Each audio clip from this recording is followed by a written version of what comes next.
I do not communicate with my half-sister because she is the result of my mother's infidelity. Now she wants to move into my house, and everyone is against me.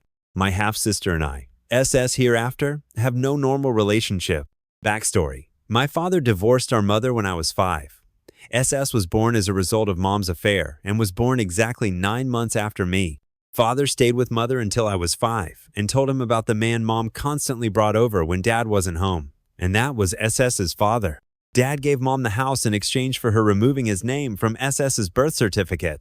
He paid child support for me until mom abandoned me because her lover, hereafter EL, didn't want to take someone else's child to family holidays. I was 8 then. SS hated me because, according to rumors, Grandpa loved me more. Dad tried to be polite and mend our relationship, but I didn't want to have anything to do with her, so we didn't spend time together. SS herself said she had no sister, and I never considered her one either. And the other day, SS called me. I don't know how she got my number, but she was sobbing on the phone and saying that mom kicked her out of the house and now, after marrying some random guy, I don't know him, doesn't want anything to do with her. Honestly, I just hung up. She started texting that she really needed her sister's help, said she had nowhere to go. Her father hasn't spoken to her in a long time, and no one wants to take her in. She lives 6 hours away from me. I was a bit hesitant because when she called again, I said we weren't actually sisters, and I wouldn't come get her or let her live with me until she got back on her feet. Then I hung up again. I blocked her number, but she started calling from other numbers. Now, relatives on my mother's side are texting and saying I'm a terrible sister and should be more understanding because I was once a child who was kicked out too. I just need an outside opinion because I want to understand if I'm right or if I should have done something differently. Comments. You're not a bad person. Your maternal relatives just have a fucked up approach. Is anyone among them actually offering to help your SS? After all, you owe her nothing, just based on shared genes. But at the same time, do you want to act the same way your mother once did? Personally, I would think 100 times before letting someone I don't trust into my home. You know your sister better than we do. If you decide to help her after all, agree on all possible rules in advance. Author. That's exactly my main question about me now acting the same way my mother once did. If all this had happened a few years ago, I think I would have helped her. When we were children, I'm almost sure she was just repeating what her parents said. But now, we are 25. And I don't understand why, after 17 years, she came running to me specifically. Probably, I shouldn't have said what I said when she was so upset, but I just don't understand what's happening. As far as I know, no one is helping her. Most of those calling and texting me are people I don't even have a relationship with. Grandma says she has a full house right now, and since I live alone, I should take SS in. But she's saying this solely because of her belief that family should help family. I myself don't really know SS anymore. She's as much a stranger to me as she is to you. I just want to understand what others would do in my place. So, before we continue, I of course suggest writing in the comments what you would advise the author, and we move on to the update. First update. 4 days ago, I created this account because I wanted to ask if I was an asshole.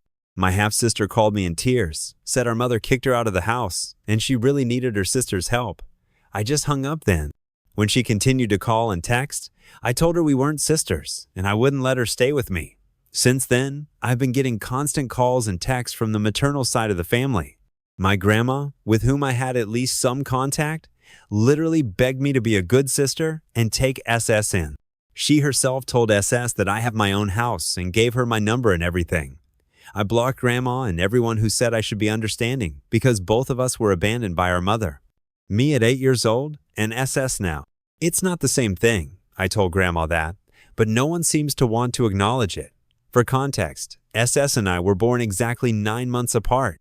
She is the result of infidelity, and my father stayed with my biological mother, Dahlia BM, until I was 5 and told him she constantly brought some guy into the house when he wasn't there. That was her lover and SS's biological father. Father divorced BM and gave her the house in exchange for her removing his name from the birth certificate. BM, biological mother, lost custody of me when I was 8 because EL didn't want to deal with someone else's child at family events, and she just abandoned me. Dad tried to maintain a normal relationship so I could interact with SS, but she was a copy of her father and never considered me a sister. I was uncomfortable around her, and Dad didn't force me. BM, EL, and SS moved away soon after that. BM worked in childcare at the time and lost her job because, well, Who wants to hire a nanny who abandoned her own child in the middle of the night? I haven't seen SS since I was 17. I didn't even know what she looked like until today. She was sitting on the porch with my suitcase. I think Grandma bailed as soon as I parked. I didn't even get out of the car. I was so angry and still furious. SS kept saying she needed me and started crying, telling me what a terrible mother she had, that her father doesn't talk to her, and that BM's new husband doesn't want her living in his house.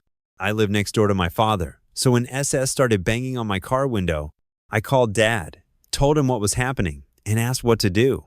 He said not to get out of the car and to call the police. That's what I did.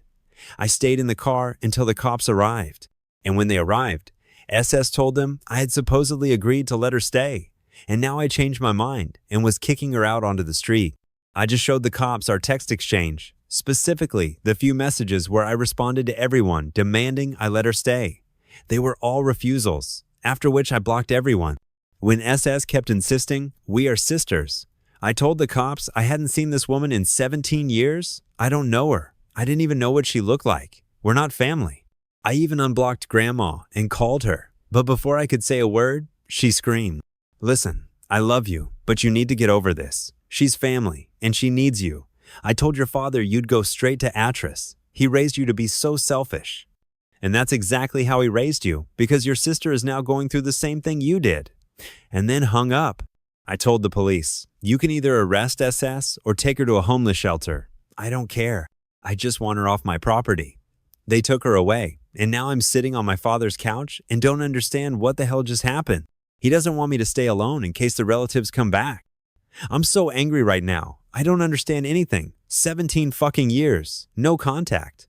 And with Grandma, I only talk on holidays.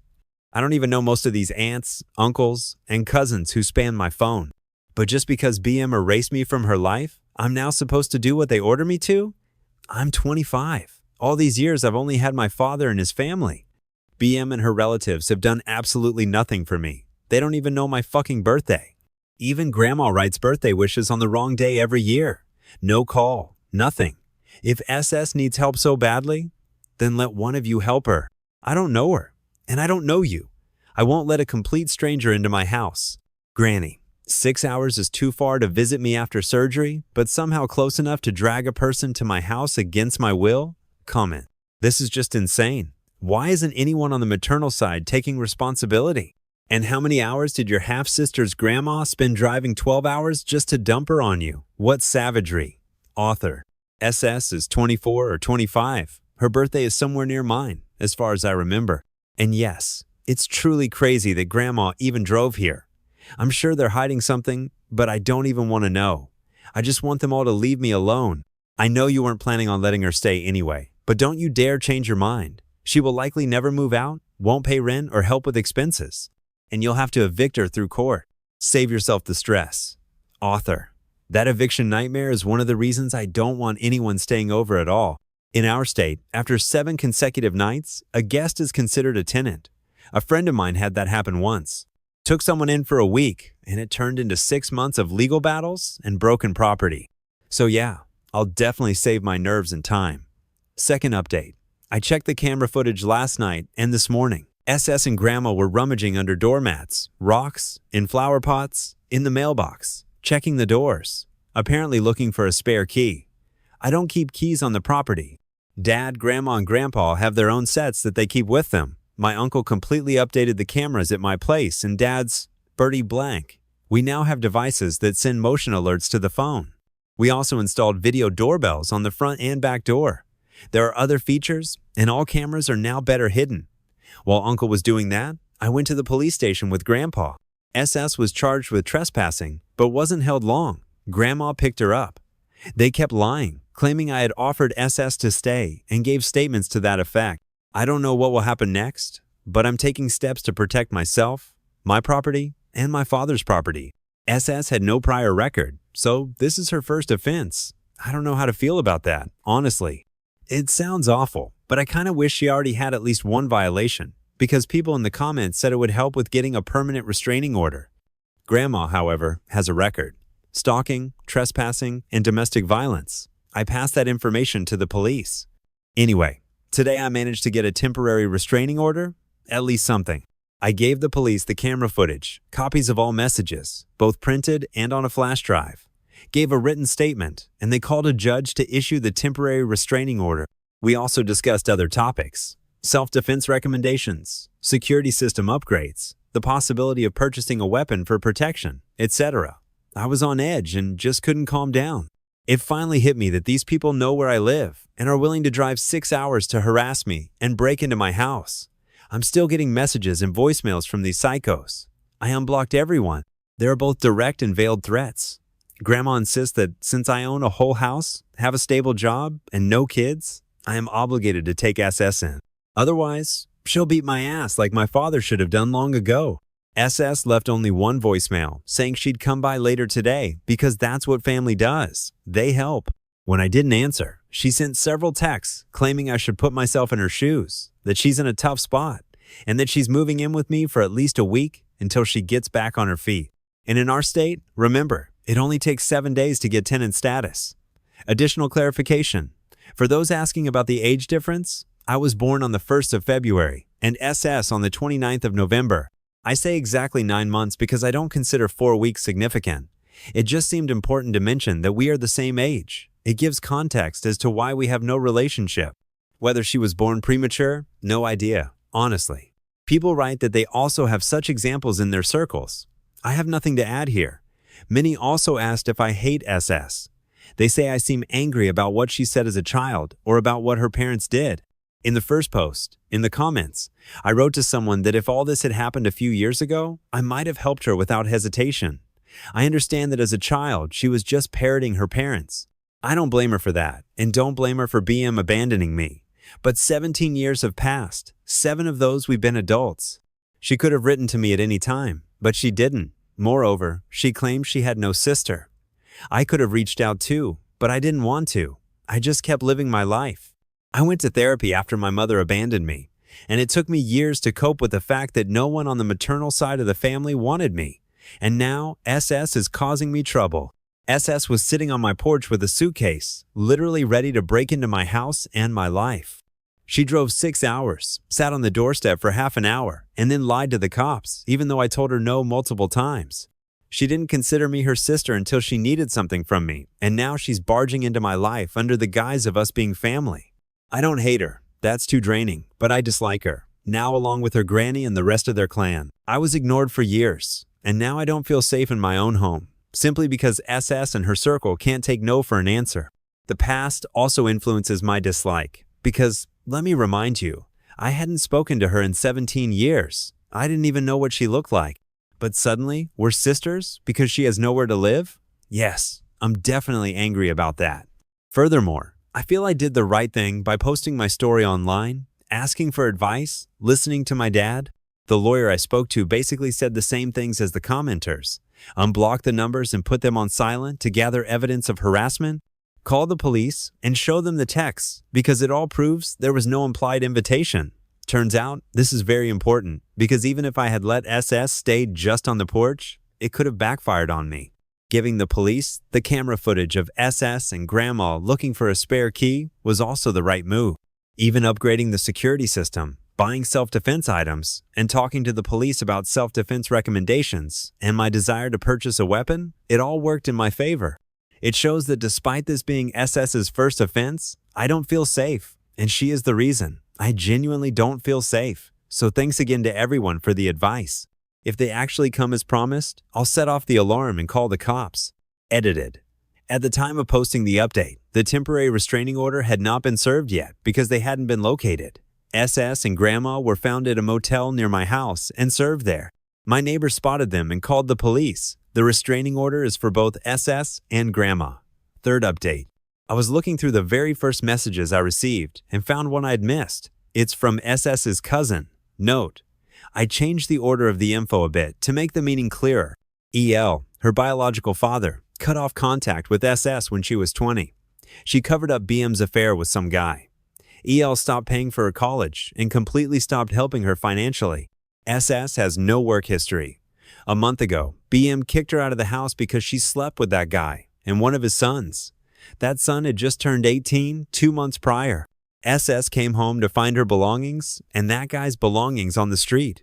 All locks had been changed. Police weren't called. Cousin doesn't know if BM told the guy's mother, but she did tell the rest of the family. Said something like, protect your kids and marriages. SS claims she only slept with the guy's son on his birthday, but BM believes he was underage at the time. The family insists SS needs to find a safe place for long-term living because she is pregnant. No one particularly likes her, but everyone thinks leaving a pregnant woman on the street is wrong. Cousin doubts the pregnancy is real. SS showed Grandma a positive test, but hasn't provided anything to anyone else.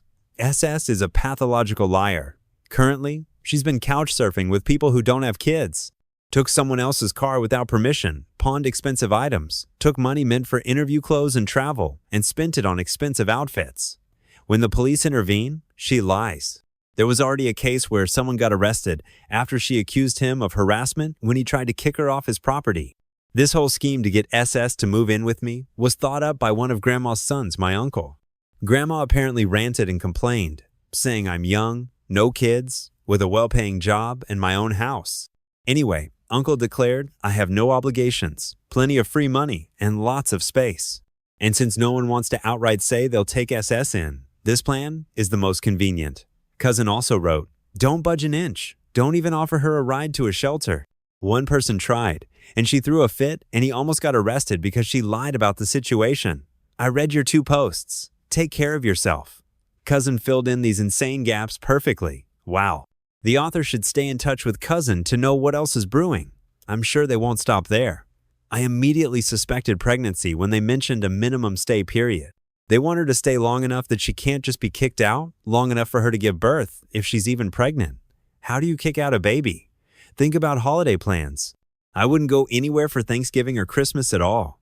Be prepared for her to make a scene on those days and try to get into the house, especially if there are guests, or to steal something off the porch. Take care of yourself. We're rooting for you. Author. I'm definitely preparing for that. I read your comments about the extremes SS and Granny might go to. I'm fucking terrified. My paternal grandma herself offered to host the holiday at my place. That way, if she shows up on the holidays, we'll all be there and ready for their shit. Thank you. 4th update. No major news today. Messages and calls have stopped.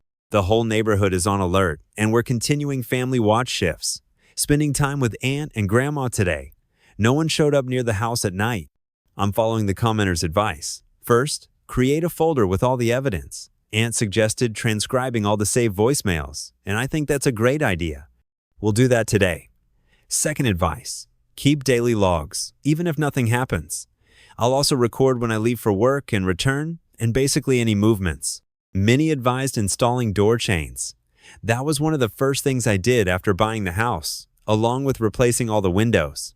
I have impact-resistant windows, so they're not easy to break.